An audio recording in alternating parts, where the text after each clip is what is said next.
started. Everybody, the timer's going. Do you see the green light? There's a timer that's counting down now. We only have 59 minutes and 48 seconds. Welcome to Dungeon Master Problem Solvers! Yes! Thanks, Casey. Thanks, Casey. Okay, we are here today to talk about dungeon mastering, to talk about game mastering, to talk about problems that Jesse and I have run into and how we solve them. And what we are hoping is some of you will also have stories to share so that we can either, all have a good laugh about them, or we can help you solve your dungeon mastering problems. For those of you like myself who are forever dungeon masters and never get to play. I get to play sometimes, which is great. So also, if you have questions from that side of the table, also welcome to ask those. Absolutely. But while you think of things, a little introduction for those who don't know. My name is Jack Packard. I have been game mastering for about 7 years now. I am the dungeon master of our show, Adventure is Nigh, which is a little... Oh, that's right. If you... Thanks, Casey. Currently, including Adventures Nigh, I am game mastering 4 separate campaigns, including one for my children and their friends, which is absolute chaos. I'm a professional improviser, which I will not shut up about. And for 18 years, I've been a professional internet dork. And those are my qualifications to talk to you about dungeon mastering. I'm Jesse Galena. I'm a player in Adventure is Nigh, the show that we do over on Second Wind. And I learned about tabletop RPGs when I was in college, so a bit of a late bloomer there compared to most people I know. It started when they were in middle school, and fell in love with it and been doing it ever since, and started making my own games about a year after I learned what the medium was. Don't recommend that. You should probably play more games first, then start making. But it did lead me to make a bunch of games, including Lexicon, which is my current one. I hyper-focus on tabletop RPGs. I write stuff, which is available on my itch page, which you can see at the end. And then just a little bit, I think all magic items should have a punny name, and that is... It's very important to me. I think it's very important. Absolutely. Also, if both of you can notice, both Jesse and I are reading all of the things about ourselves because that's how bad we are at this. Oh, yeah. So, we're not congratulations. All right, yeah. Next slide. That's right. We are also part of Second Wind, which is our YouTube channel, a video production company where we make Adventure is Nigh and all of these fun stuff. Oh, look, here's Adventure is Nigh. It's part live action, part animated. We spend far too much time animating our D&D adventures because we think it is so much darn fun. Yeah, and editing them. That's an important thing, is ours is edited. So it's an hour-ish, and we cut out a bunch of stuff. That's just us talking about the game and rules lawyering, so it's just the best bits. Right, because the general audience doesn't like rules lawyering, even though we all do. Yeah. That's Adventure is Nigh, and I don't know how long this clip goes, so we're going to stay in silence for a second. I can skip it. That is possible. Oh, that's better. Do that. All right, we'll do that. And there we go.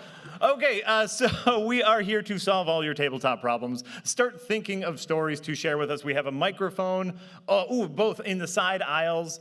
For when you have your story, you can get up and share it with us. But first, we will share some of our own stories. We each have a simple and complicated story to share. So I'm going to cut over to Jesse. Sure. What is your simple dungeon mastering story? If you've dungeon mastered, you've been in this situation. You have people, and you're like, I've got this great 2-session adventure. It's gonna go great, smooth, easy. Session 6 comes around, and you're like, I need to end this. So I had players that I had a whole setup for an encounter of combat, and I was like, they're never going to get to where I need them to be. So had to immediately, I very much believe in modular DMing, where you have an idea and you try to make it as small as possible so you can easily move it somewhere else. Here's a trait that a character will have. Oh, they didn't talk to that character, but they talked to this character. Whoop, that's now his accent. Okay, here we go. Being able to move it around. So being able to do that, have a big, fun combat encounter. Hey, that kitchen staff that they didn't interact with, that just went into the kitchen, they're also security. Here they come.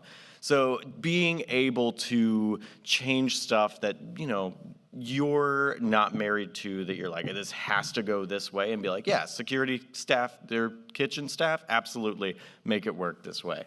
So being able to switch stuff around, very important. Ooh, modular Yeah. game mastering. I like that a lot because we spend a lot of time, all the game masters here, we spend a lot of time building our worlds, making our characters, and if your players ignore all the crap you've built, it's annoying. So save it for later. I do that. I absolutely ignore a lot of stuff. Yeah, as a player you do. It's very infuriating. My story is more urine-based. So just, start setting your standards a little lower.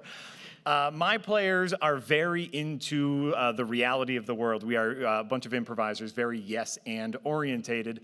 And so we had a situation in which a bunch of new players were in a combat scenario. They had knocked out the enemy, and then they wanted to interrogate them. So as everyone knows, once an NPC goes down to 0, they are knocked out, not necessarily dead. To wake them up, one of my players peed on him. And kind of flippantly, I said, oh yeah, that wakes him up. And they said, well, does that mean he goes up to 1 HP? And I just kind of said, sure, yeah, he's up to 1 HP, so now you can interrogate him. They took that to mean that his pee healed 1 HP. Brilliant. Oh no, right. But so then he started peeing in jars, and his character, not in real life. But so I had to find a way to balance him peeing in his character peeing in jars and taking it with him. I forced him to track his urine output. Wow. That was his punishment, and that balanced it. And no matter how much pee, it only cured 1 HP. A slightly better spare the dying, exactly. I'm curious, were they like a cleric? Did they have any sort of healing outside of this? It is the barbarian. It was the barbarian. 100% it was the barbarian. But it also opened up a little bit of lore in my mind because that they turned out to be blessed. They were only slightly holy, and that actually turned into a whole hook for my players. So just their bladder was blessed. The rest of them. Yeah. There it is. That's why they call it HP. Holy pee. For those of you who just joined us, welcome. We're talking about urine. It's a very important part of dungeon mastering. Absolutely. Everybody knows. Absolutely. So if anyone else has a story to share, a question to ask, now would be a great time to stand up. If not, Jesse and I will just continue talking. It's true. We have 50 more minutes. We will just talk about RPGs. It's what we do. Hold on. Someone got up, but they might be leaving, or they might be walking to a microphone. Not sure. Which way they're going? Oh, they turned? They're going towards the mic. Yes, they're going towards the mic. Oh, they've been sniped. Oh! It's neck and neck here. Yeah. You go first. I think you got it first, please. Okay. So I have a game of, do not ask me how I do this, 12 players. Oh, wow. I'm They have a impressed game already. of 12 players, for those who didn't hear. You might need a seat up here at that rate, but continue. And for mental reasons, I needed a break. How do I get my players back into all of this? And when I have players who have to take their own breaks, how do I get them back in once they've had to take a break? Ooh. That's a great question, by That the is way. a super great question. Clarification, when you say take a break, like you need to stop DMing for a little bit, correct? Correct. Okay. So I stopped DMing in about February, and I'm hoping to bring it back again because it's been a 2-year campaign so far. Oh, wow. Okay. All right, so the break has already happened, or, okay. My first thought would be ease them back into the hardest part, everybody on 3, scheduling. Oh my gosh, you actually did it. Yeah, Thank you. I didn't, that was just a joke. Oh, no, we all know what the hardest part is. So I would say try and set it up, start doing something at that time, at that day, like being board games, being, I don't know, potlucks, whatever it is that y'all like doing. Unfortunately, we're from all over the place. So it's all online? It's all online. Jackbox. And I would actually give the opposite advice, which is start sending out your hook now. Oh, that's You know, the hook for the next arc of your campaign, just send it to them. Oh, the village that they love is burning down. You better show up or it's toast. I always love threatening my players with the things they love. Yeah. I tried that, and they decided to instead embrace the evil god and turn the entire party from good to evil. Oh my gosh, that's way more fun. But also, like, this is a great idea to communicate with your players if other of them are DMs to say, hey, would you mind everyone going on a little side quest and person B DMing? Would you mind doing this? Oh, if everyone can't make it, that's okay. Half of the group splits up for the episode, right? The episode, where I'm talking in TV terms, for the session. Yeah. That's what normal people call it. Also, to piggyback on that, another great thing is to get your players start talking about their characters and what they're doing. So, like, you've had that break, you're like, hey, we're coming back. What were they doing in this time? What's, and be able to add a little hook for them to get them invested on, like, well, I have to be there at Thursday now because I need to know what happens with my pet cat or whatever the thing is. Absolutely. Awesome. Thank you for your Yeah, question. thank you. I can go next. Yeah, guys, I will say it's so cool to see you here and the rest of the Second Wind crew. I love you guys and the content you make. Adventure Nigh is one of my favorite things on the internet. Everyone here should watch it if you haven't already. It's true. Thank but you. Yeah, just getting into the questions here. I probably have way less DM experience than the crowd here on average. I've only been DMing maybe like 6 months to a year. I got into it recently, and my partner and I have been kind of solo playing. Like, she's a gnome rogue, Odie Spindrift, which is great. And regardless, yeah, I'm getting into the grips of it, and a couple more friends want to join us. And I guess, as someone who's very new to this, we have a pretty concrete backstory for my partner and her character, and I'm sure that, like, the new friends that want to join us will as well. I guess the thing is, how do you balance, like, imagine the equivalent of this being like a video game, right? Where every character, every companion has their own, like, motivation, their quest line, and this objective that they want to achieve. How do you, like, achieve catharsis for all these three people, and just how many ever people are at the table in a way that's, like, cohesive and doesn't feel like you're playing favorites, I guess, is the question. Which is a really big thing, I'm sure. But, any tips would be helpful. Especially when you're in a relationship with one of them and you need to show favoritism. Yes. Yeah. I'm not sure how to answer that, except I love you. Right answer. Good stuff.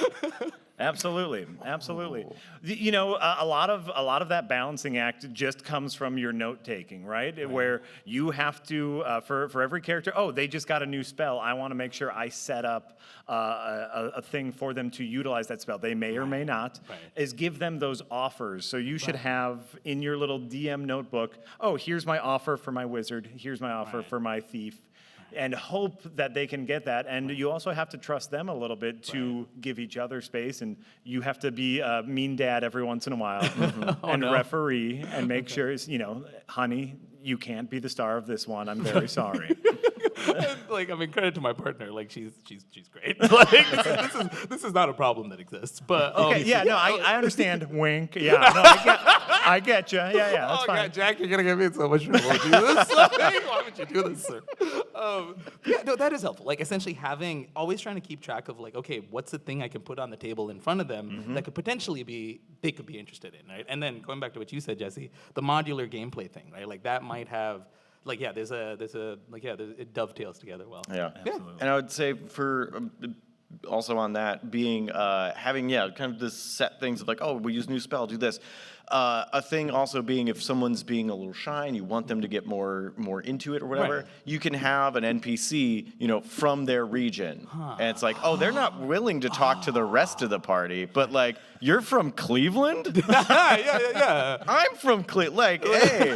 The fantastical land of Cleveland. It's just east of Westage. It is. Somewhere near Florida, I think. But yeah, like, having a thing set up to, like, kind of get them in the spotlight for a moment, and that, like, this revolves around them, and, like, that also takes some pressure away from, like, oh, I need to be the face, and it's like, oh, this person doesn't have to be the face. Right. It's like it's a low risk kind of, like, easy way to, like, let them bloom a little. Absolutely. Yeah. I would also say, just for getting, especially since you have some people with, like, established backstory and stuff, a robust session 0. So everybody else can learn about each character's backstory, where they came from. I have a whole thing on my itch page is RexiconJesse, because that's my handle, .itch.io, and I have a thing called the interactive backstory session, which is you have, everybody shares their backstory and you have a bunch of tokens, and then you give a token to someone and you're like, here's something that happened in your life somewhere. How did you react to it? What was the result of that? So you never it's like take prompts. Yeah. Yeah. So you never take agency away from them and say, you were robbed and mad about it. Like, no, you say someone tried to mug you. What happened? And like when it happened. So now you have a bunch of people that are invested in each other's stories. Genius. And like now I know, oh yes, this one time where this thing happened, and you can incorporate that and understand decisions that they might make. That is literally a game changer. Thank you, guys. It's amazing. Welcome. Thank you for the question. Thank you, yeah. All right. And thank you for dovetailing and also answering my intended question as well. Oh, shoot. Luckily, I've got a backup one. Okay. Oh, sweet. Okay, cool. Great. So, to make a long story short, since we're all sharing credentials, I only started in 2020, shortly before COVID, mind. Oh. Good. So, and then, and of course, I get a variety of players that are both introverted and extroverted. Verted. I don't mind the introvert part, of course. It's usually one or two people. One now, since the other one needs to go have a seat with Chris Hansen. Don't share too much. Yeah, Legally we speaking, can you move can. on. I ain't gonna, don't worry.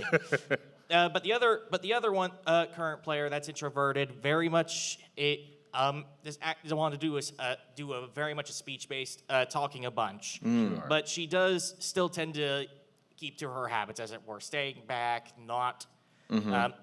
Pretty much not interacting, and I kind of have to needle her every now and then, like, hey, here's an opportunity for your character or something like that.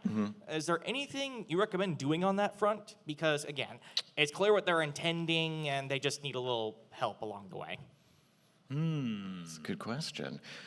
They need a little, like, they want to, use a spell, but they can't quite articulate it. I guess, what do you mean by it's clear what they're intending? Oh, well, in this case, they're more of a speech persuasion kind of deal. Gotcha. But they're not instigating a conversation with NPCs and stuff to start doing Yeah, that. they're not instigating. They're when there's a clear opportunity for her to roll those conversational skills, she just doesn't.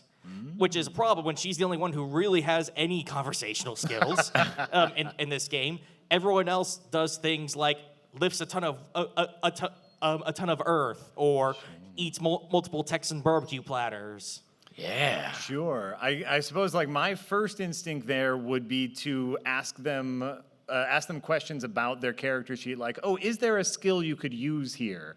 And kind of like offer them to do a little bit of research, leading questions. Oh, maybe you have a skill that you could use in this situation. Maybe you could do this, and that might build up some momentum and give them some confidence. That Yeah. was my first instinct. Also, as being a player, I often miss my cues that the DM thinks are very obvious. And to be fair, probably are obvious. Very obvious, yeah. But I miss them. So they might be doing the same thing and just unaware, like maybe they're not as confident in it, or maybe they're just, thinking, oh, I can't wait for an opportunity, and it's... so yeah, very much being like, oh, roll this, and then get that, and you're like, oh, roll perception. Oh, you notice this person is fidgeting with this thing, and you recognize what it is. Like, oh, that's something that they know, that like they may want to talk about, or something that interests them. To get them invested in looking at that, and then you've led them to go, oh, now I have made the decision to go forward. Cool. Yeah. Leading questions, they're your friend. Very much so. All right, so just rephrase future questions as leading, go as in maybe there's something you can do here instead of saying here's a good opportunity to roll charm or whatever. Right, or like, I know something that we do a lot in Adventurers Nigh is instead of saying like, roll charm, roll persuasion, oh, what sort of charisma check would you like to do here? Because it wants to be some sort of charisma. Let them choose, intimidation or charm or whatever, and that way you give them a little bit of control, kind of knowing what they want to do. Yeah, and you can do that like with other checks as well. I usually just ask like, oh, how do you know about X? And then if they want to be like, oh, this is something my character's interested, this has history within the land, this has, oh, I noticed details, jewel craft, whatever it is that like specifically works for them.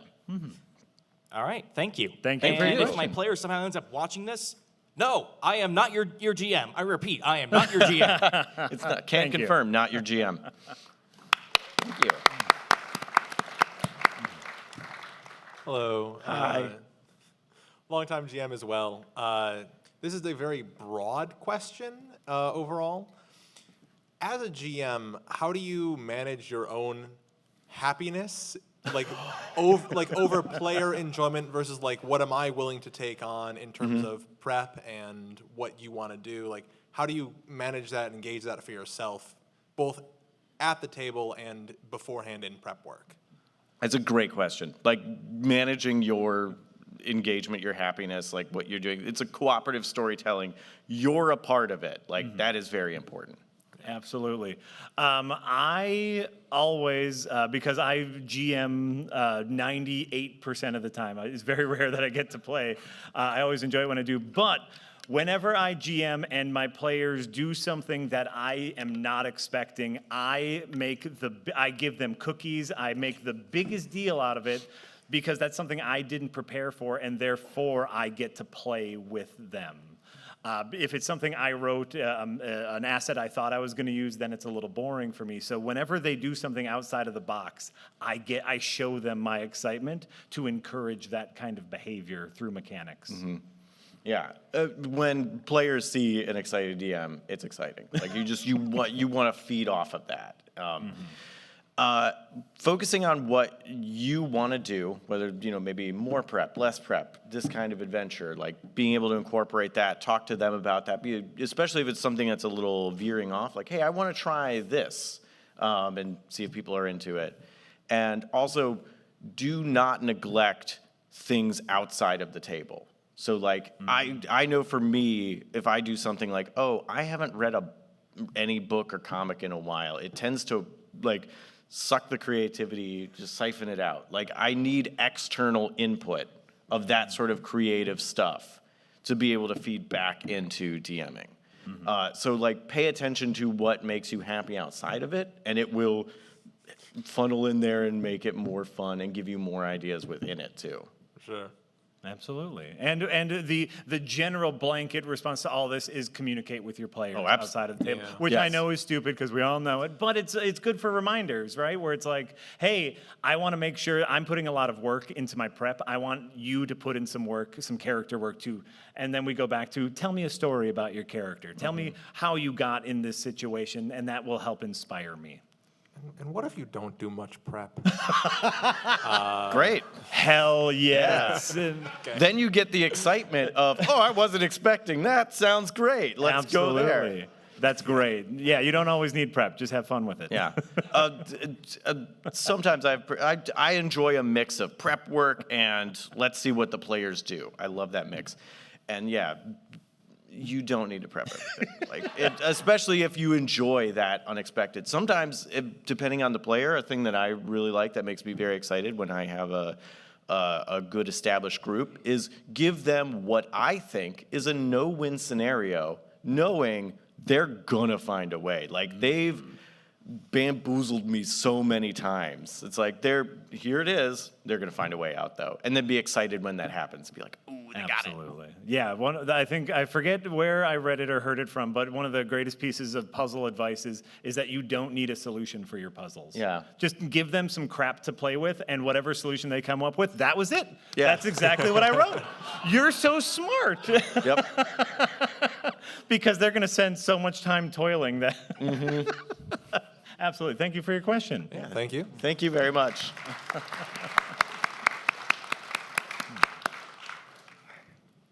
Good afternoon. Hello. Good afternoon. Hi. Is this working? It is. Yes. Okay, I'm an idiot. Sorry. No, it's fine. Also It's a little forever DM, quieter. so there's always that.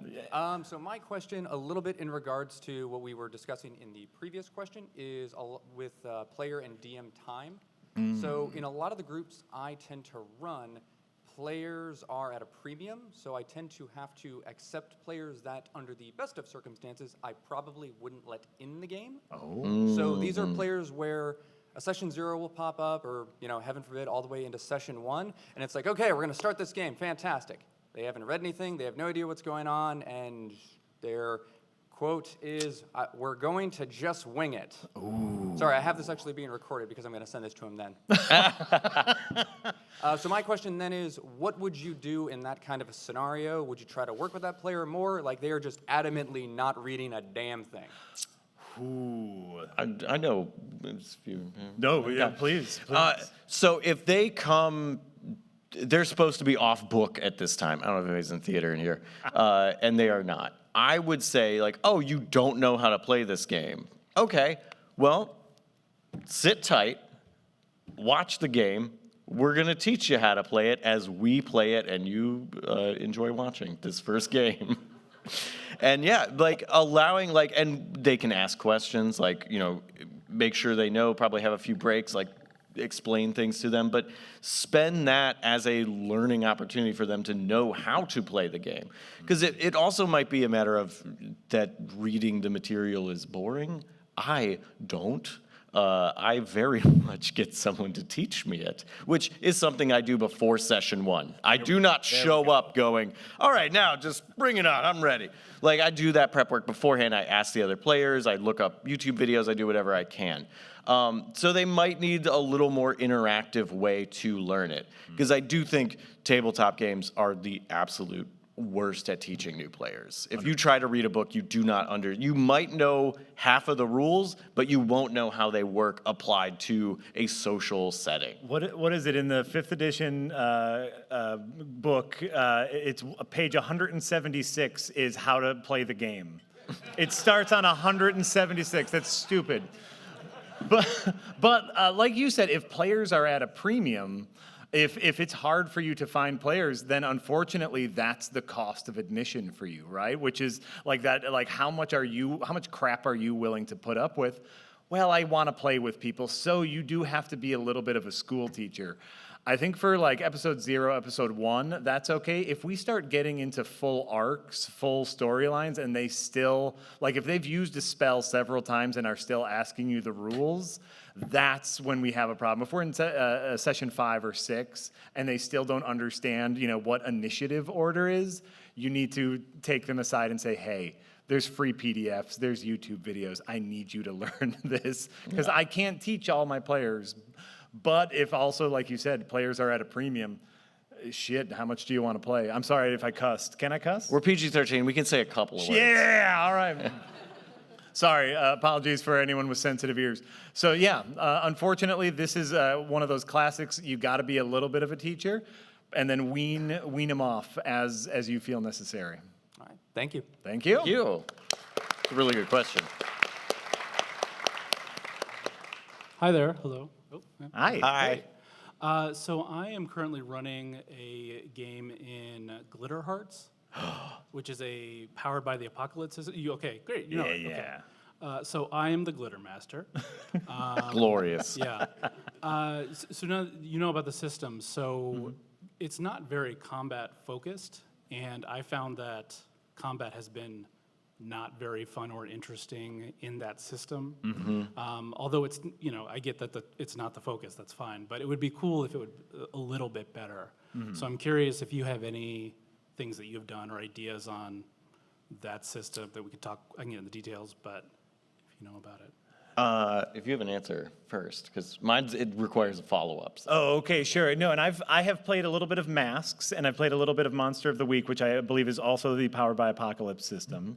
And Passions de la Pasión, which is also the same one, Spanish telenovela RPG for anyone who is interested in the most fun you will ever have. And yes, you are correct. Like they don't necessarily have that tactical combat built into it, but they do have, at least for Masks and Monster of the Week, they do have an injury system. So, and I'm unfamiliar with yours specifically. Do they have any sort of like damage system? Yeah, there are hit points. They have those. Basically, they do a clash move. So there's no map, there's no turn, there's no initiative, but when they do a clash action, which is a fight action, depending on how well they roll, they either do damage or get damage or more or less of one or the other, basically. Okay. And so I guess my follow-up question then is your issue the lack of tactics, or are you looking for a way to spice up combat through your descriptions? Yeah, I think maybe a bit of both. I think the big thing is there's just not enough interesting stuff for them to do. It's I attack. One thing is that the numbers are very small, so it's Right. like I attack for one, then I get hit, then I attack for one again. So maybe just turning the numbers down just so we can get through it. But rather than that, it doesn't have to be a tactical decision or something like that. It doesn't have to be very crunchy, but what are some ways to make it just more interesting for them? My recommendation, my time playing Masks, we utilized a lot of help actions. So that encouraged us to communicate a lot. So we would coordinate, our attacks or even our non-attacks, and that way we would get extra dice for the roll, or we would get number bumped up so we could be more efficient. So I would say that would be my recommendation: is make them utilize more interesting help actions. And that way, like even if a help action is, I want to take cover. Okay, I'll give you a +2 to your roll or something like that. Because it's all about encouraging systems mechanically that they can see a benefit of, right? Yeah. I would say, and you kind of answered this, but maybe there's more. What is it that you really dislike? It's mainly the like, you do a thing and then you basically have one attack action and one retaliation action and that's it? Yeah, I think part of it is, there's just not enough choices for them to make. They don't have 20 spells, and that's fine. They don't want to do that. It's why we're not playing D&D, right? But I still want them to have interesting choices, and I think they get bored. I mean, that's the easiest answer. They get bored. Make it less boring. Okay. Yeah, no, that's, I would say one, just think about more of like, well, what do you want out of it? And that's like, what do they want out of it? And one thing immediately that you could do based on what you're saying is like, okay, like attack and defend aren't really interesting. What are the other things they can do in combat to make it? So like, I really like, especially I love simpler systems and like being able to focus more on the creativity and the choice that you do. So like having a thing where it's like, all right, well, this is a armored turtle enemy and like your attacks aren't going to do anything. So like, how are you going to get around that? Like what a direct assault will yield nothing. Allowing them, what are things that they can do outside of that? Like, can they distract them in this way? Again, kind of using a help action, like, I'll distract. I know I'm not going to damage them, but like, I'm gonna do a shadow puppet show in their face and like distract them with that. It's like, okay. Yeah, so being able to incorporate teamwork and using stuff together, and like, can they use the environment? I'm gonna drop a chandelier on his head, or whatever you can do to incorporate more things. Because I like those systems, and a lot of times stuff, especially combat, does get dull because they basically give you two options. So yeah, finding more things to do within that. I like that idea of like an unstoppable enemy where it's like you just have to figure something out. You cannot punch this enemy to death. Yeah. And it forces everyone to be a little more clever. Yeah. That's fun. That's I love doing that. I appreciate that, and I like that too, because I think the other problem we have is the rules are very open. I'm very nice, and I let them interpret things. Sure that works. So I let them kind of that's why it's boring, it's too easy. So let's take away all the obvious options, and then all they have left to do are those creative, goofy things like the vines come up and grab them and move them and stuff like that. Absolutely. Cool. Thank you. Thank you for your question. Thank you. That was a fun one. That was. Hi. Hi. So relatively new DM, and was getting my friends involved, and so they're just learning, and one of the big things they said is like, is there a way to make combat more exciting and more just like speed it up a little bit? What system? 5th edition. 5th edition. Yeah. I know. I have feelings. All right, I'm going to take a break. You. Jesse, you go right. Okay, wait. So your specific problem is that like combat is taking too long. Yeah, because they have to like, they're like, we have to check everything through you because we're still learning the system and like figuring out like, okay, what happens next and that sort of thing. And then like, it's not their turn, so taking a while to get to them, and then they kind of slowly check out. And then, oh, Yeah. it's their turn, and 5 minutes of brilliance, and then just waiting for a little bit of. Sure. I have been there. Yeah. Here's my quick one before you get sure, into your yeah, go ahead. thing, which is, as theoretically you are balancing the encounters mathematically correct according to whatever you're reading. But as a DM, usually you know what way the battle is going to go real dang quick. After one round, you're like, okay, my players are going to win. Now it's just a numbers game. F the HP. Don't worry about waiting till your enemies get down to 0. Just find a cool moment. And if they have 20 hit points left, but one of your players did a real sick-ass move, that's the finishing move. And that will perk everybody up and put a little button on it. Because you know they're going to win eventually. They usually do. So then it's just about cutting to the chase, cutting out the fat. That's my quick answer. I've played 5th edition with people who know how to play it, and that is still how combat often goes, because somebody goes, well, I'm going to do this spell, which has this dice roll, and then I got to save here, and then I'm going to do, and then this, and then they have 18 turns. Yeah, so it can get, a thing I would suggest, especially if it's similar vein of like, oh, you kind of know how it's going, but spice it up a little bit in this way. Be like, all right, you have 2 initiative rounds. However the battle ends at the end of that, if it's looking real bad for you, that's how like cinematically the fight will end. If it's looking real good for you cinematically, that's how the fight will end. Oh. So now you've got, everybody's like, I've got 2 turns to really yuck some stuff up, because we're PG-13, that's all I can say. So like I now said the you're, F word. you did. Oh, I missed it. We're allowed 1, Oh, okay, so I I think did. that was it. I'm glad I didn't say it. Cool. So yeah, give like and let them know. Like be like, you've got 2 turns. So now they're invested. Like every single action they take is gonna matter. Absolutely. Nothing helps amp it up like a ticking clock. Whether it's, after 2 rounds, more enemies are coming and this will be more difficult, or after 2 rounds, everyone breaks and you might lose this battle. Because that is a thing, like we were talking about with the other system. We can be too nice to our players. We can allow them to win, and older versions of Dungeons and Dragons was significantly meaner to their players, and it hardened everyone, but they loved it. So push them around a little bit. Hurt them. Hurt your players. They love it. I don't know why you all love it so much, but they love it. It's cinematic. It's fun. You want like that failure, that danger. That's part of the story. Absolutely. Yeah. Absolutely. Luke loses his aunt and uncle before he's the hero. Kill an aunt and uncle. So you're saying drop the doppelganger on them. Yes. Yeah, absolutely. All of them. Everything's a mimic. Just kill them. Kill them all. Thank you for your question. It was really good. Thank you.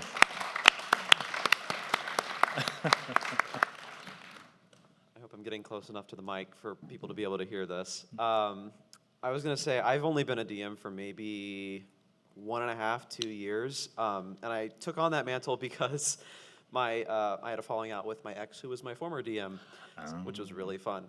She wasn't a very good DM, I'll be very honest. Oh, dang. She would intentionally leave me out of stuff. Oh, my gosh. I don't care if she hears this. All right, this is turning into gossip Yeah, I know. hour. Oh, my gosh.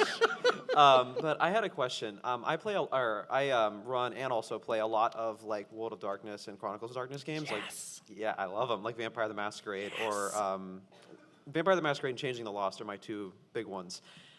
And a problem that I frequently run into as a DM, even the few times that I have actually done it for more than like 2 or 3 sessions, was my NPCs end up really boring.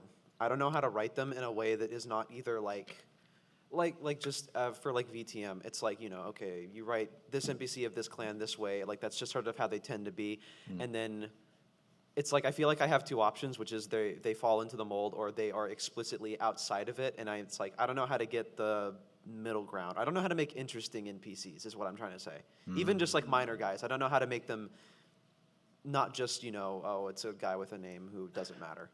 Yeah, absolutely. Really good question. How to make interesting NPCs. Yeah. The best advice I can give for that is steal. books you love, that character is now an NPC. Movies you love, that character is now an NPC. And it's we all know the tropes, right? We all know the thief with the heart of gold. We all know that. Just steal. It's now Bon Bolo, and that's my NPC. And just use that because someone else has already done the work for you of creating a character that you love. Yeah. So just do your best to emulate that. Steal from everyone. This is the best advice. Yeah. Yeah, and people love Nurse Joy. People love Nurse Joy. Yeah. Steal Nurse Joy. Yeah. Absolutely. Yeah, stealing, absolutely great. If you Take that out of context. Yeah. Let's go. you would download a car. Yes. Oh, good. Okay. So, yeah, stealing, a fun thing that I like doing, if you can take kind of two things and mash them together, your Bon Bolo and your whoever else, I don't know, Indiana Jones? Bubaka? Yeah, and just mash them together and be like, how would this work? And now it's not something completely recognizable to the players. I would also say, do not underestimate the power of a silly voice. Okay, I have to say, these games are all text-based. Do not underestimate the power of silly spelling. Like, Every W is now a V. That person is German, and they can read that. yeah. I got enough of that out of Homestuck. I don't know if I need to redo that. Yeah, kind of like lean into an aspect of it that's like a little silly you can have fun with. And it does not always have to be the most silly thing, but like, loosen up, go that way. Once you're not focusing so hard on like, this has to be good, but you can kind of loosen to another thing. Yeah. It opens your mind up to be a little more like, oh, what about this? Oh, I have an idea here. And beyond stealing, in the improv world, when we want to be a character, what we always say is have a point of view, right? Start with an emotion, start with a point of view. Where was that character before they showed up? Did they just come from the dentist and they're very upset about that and they're curmudgeonly? So, just, write down some prompts for you. Oh, this is Karen. Karen has a toothache and a headache and she is pissed today. And that's your note for Karen? Sounds like a Karen, absolutely. And or this, this is Homer. Homer's feeling a little amorous today, so he might flirt with everybody. And just if you have those notes, they have a point of view, and that gives you a starting point. And as soon as one of your players starts flirting back with Homer or fighting with Karen, now you have a good dynamic. Gotcha. Jack time traveled and stole the one I was going to say next, so. What, Homer? No, the whole have like a want and a need and an emotional state that they're in before. Like that is incredibly important and useful. So There you go. I agree 100%. We did it. Yay. Thank you for your question. Gotcha. Thank y'all. Hello. Hi. So I've been DMing for about 10 years. My biggest problem that I have, and it's pretty constant, is like pre-session jitters, kind of constant anxiety that people will hate what I've prepared. Is there any way to fix that, or is that just something I have to live with?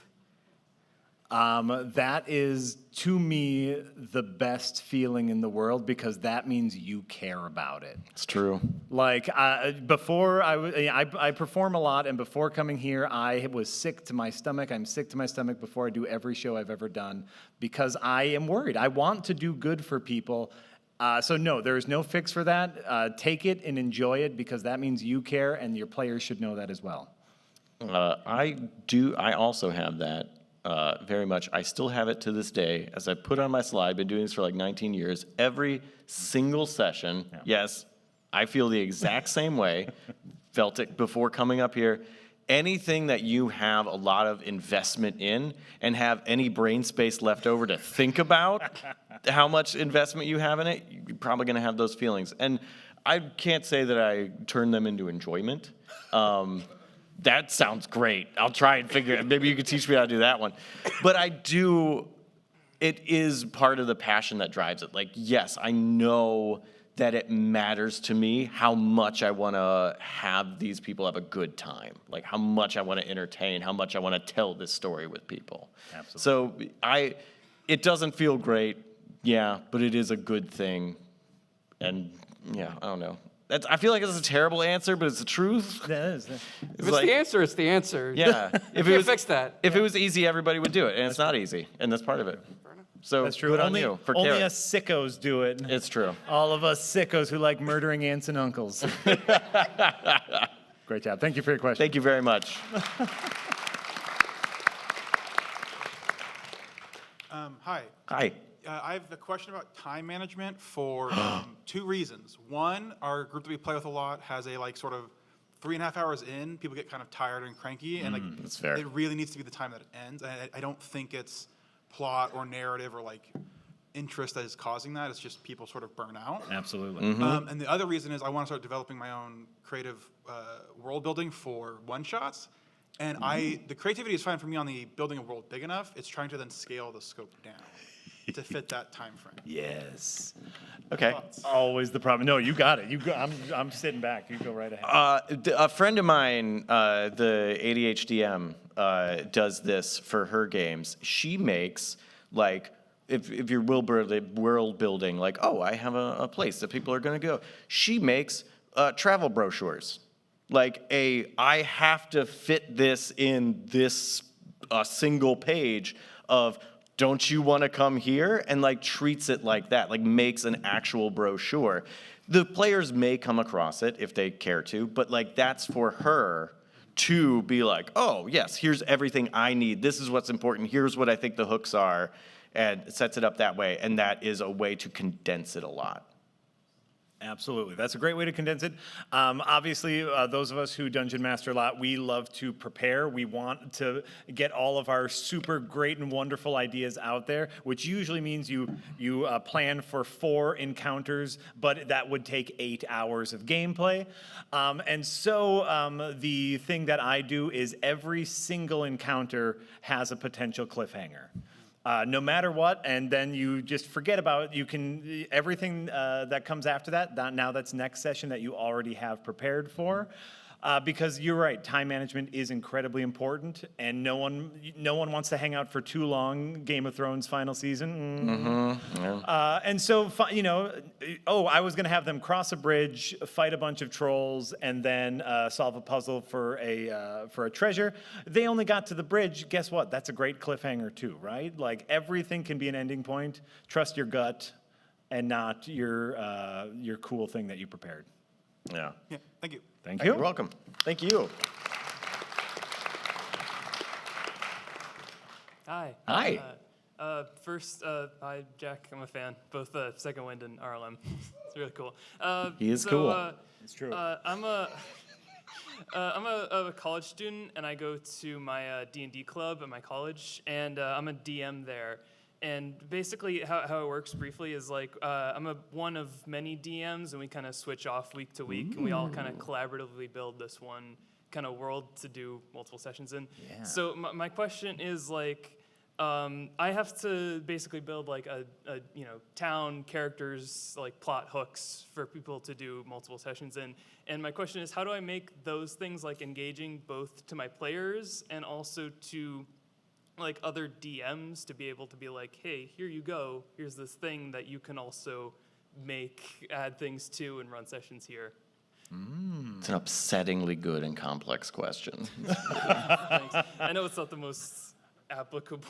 No, it's like basically what we're saying is how do I make cool things, right? Yeah. Like because you want to make toys for everyone to play with, which is like that's the question. That's what we're all trying to do, which I think is a phenomenal question. Though it makes my brain hurt a little bit. Yeah, it absolutely does. Something similar that I forgot to tack on to the end of that, so I'll add it to the beginning of this.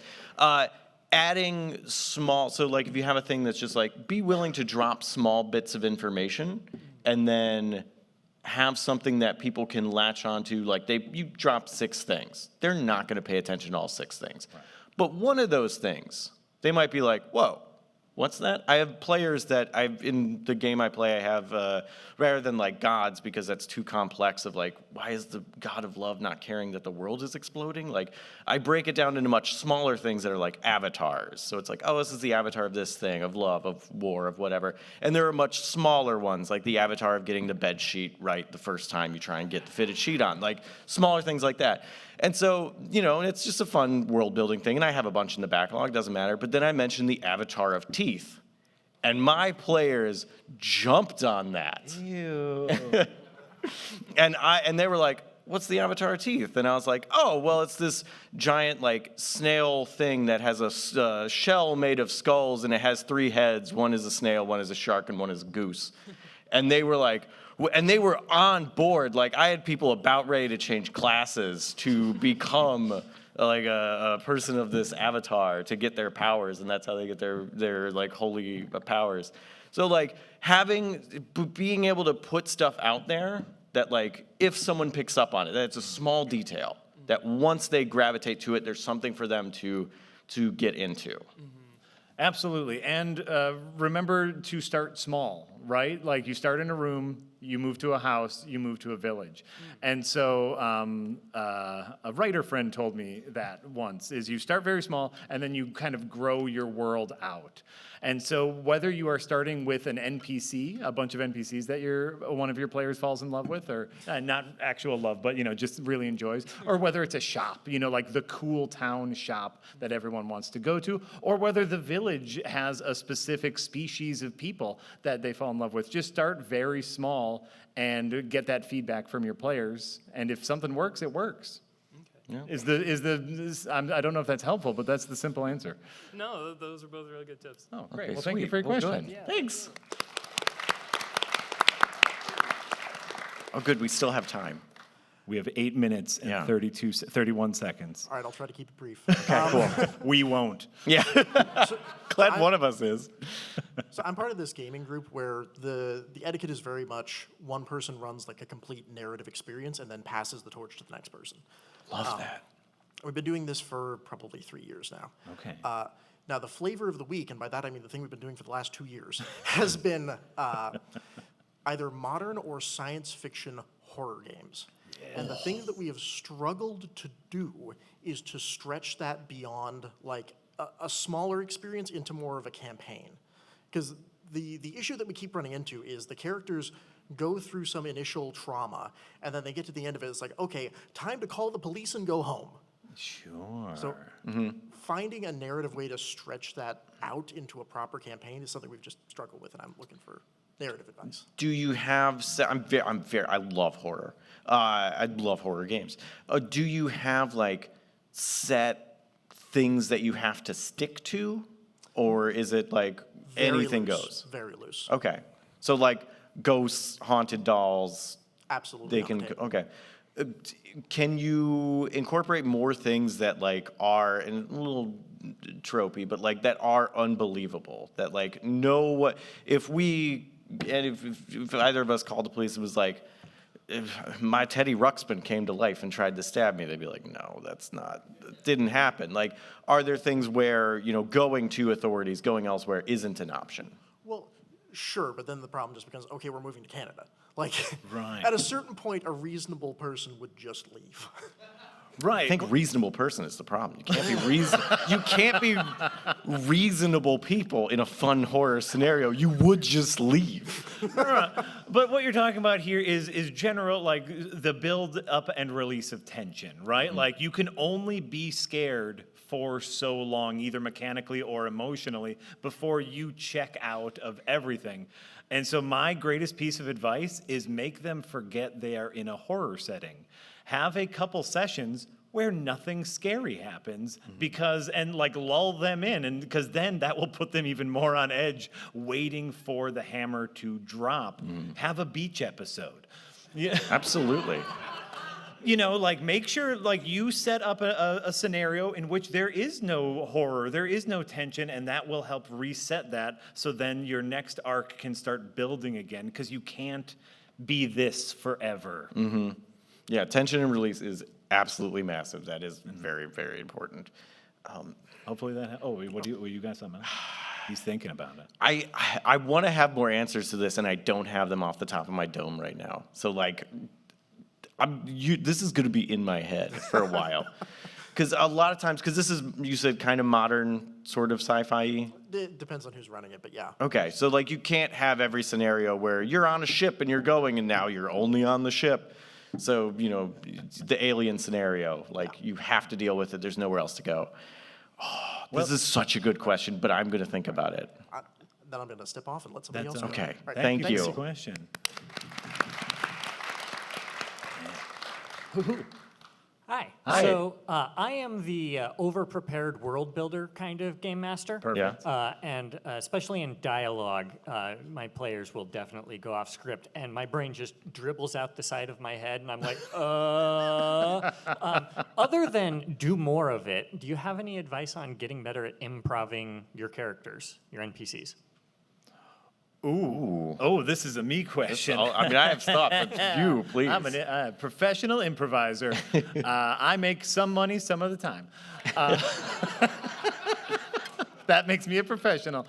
Like we were talking about earlier, making sure that every character has a point of view. And for me, I literally write down the style of voice that I'm using and their default state, whether, you know, like we said, angry or horny or whatever. And that always gives me a starting point. So you can always go back to that well. I would actually say write less. Don't write like lines of dialogue for them. Just write that base point of view and start talking. Funny voices do help for me, but that doesn't help for everyone. Just keep in mind, what is their resting face? Is it a resting happy face or a resting bitch face? Mine is a resting bitch face.